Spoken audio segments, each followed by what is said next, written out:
Hello student, हमारे channel बसंत Yadav English class में आपका स्वागत है। यदि आप चैनल पर पहली बार हैं तो चैनल को सब्सक्राइब करें तथा पहले वीडियो का नोटिफिकेशन पाने के लिए बेल आइकन दबाना ना भूलें। यदि वीडियो पसंद आए तो उसे शेयर और लाइक करें। किसी भी इंग्लिश पाठ्यक्रम के वीडियो को पाने के लिए नीचे कमेंट बॉक्स में जाकर पाठ्यक्रम का नाम कमेंट करें। धन्यवाद।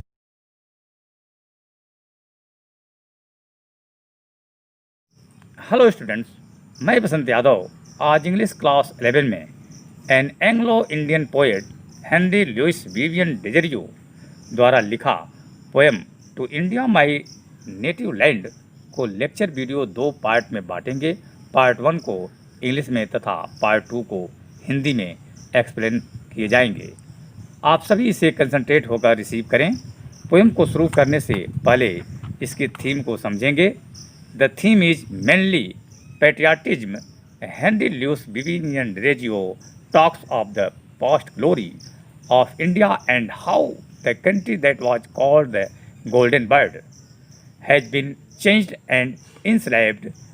He proposes to write about some of that heritage of the distant past and in return hopes for a kind wish from the country and its peoples.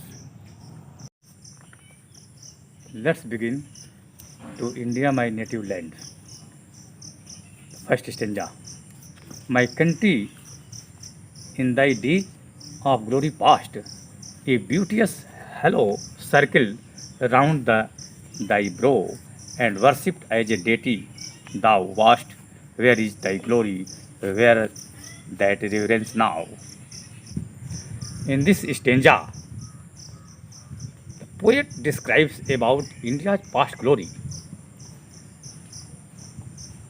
Dereggio talks about the glorious past of India. I assume it to be a female because we always refer to country as mode. Had India's we refer to our country as Bharat Mata, that in her days of glory she used to be regarded highly, worshipped, and was considered sacrosanct. But now all this grandeur of her is lost. Thanks.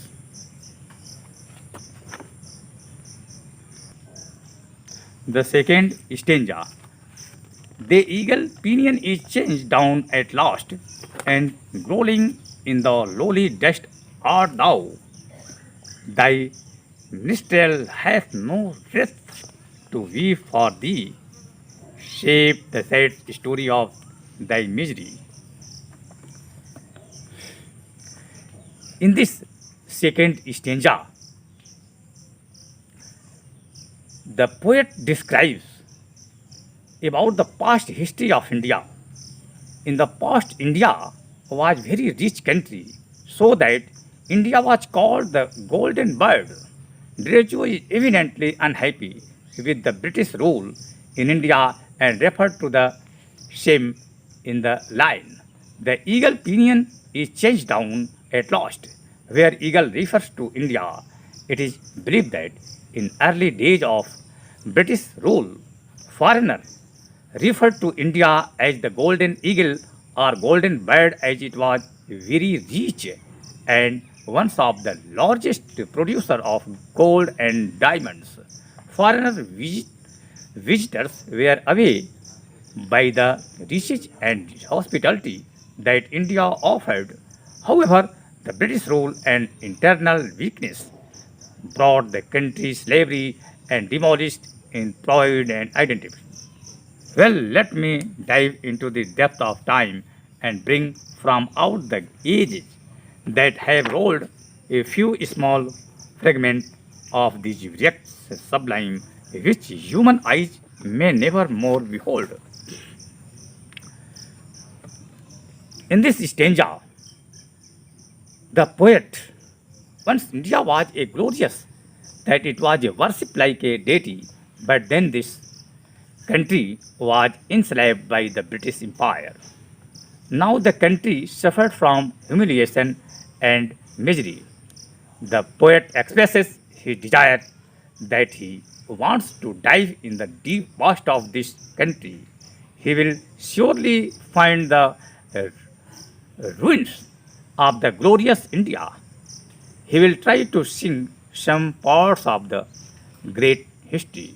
He knows that unless poets sing the past glory of India, the younger preparations will be able to have any knowledge of their great heritage.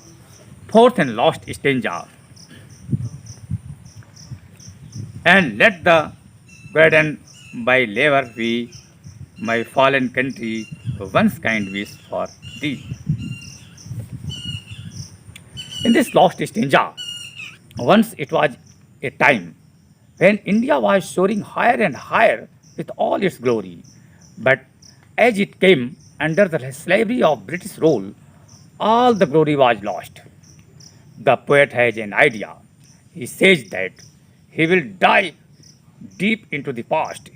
He will search the glorious form of his country.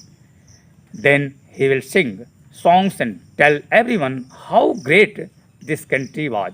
This effort will awaken many others with a desire that our country should regain that glory. Now the poet also wants to the prize for his labors.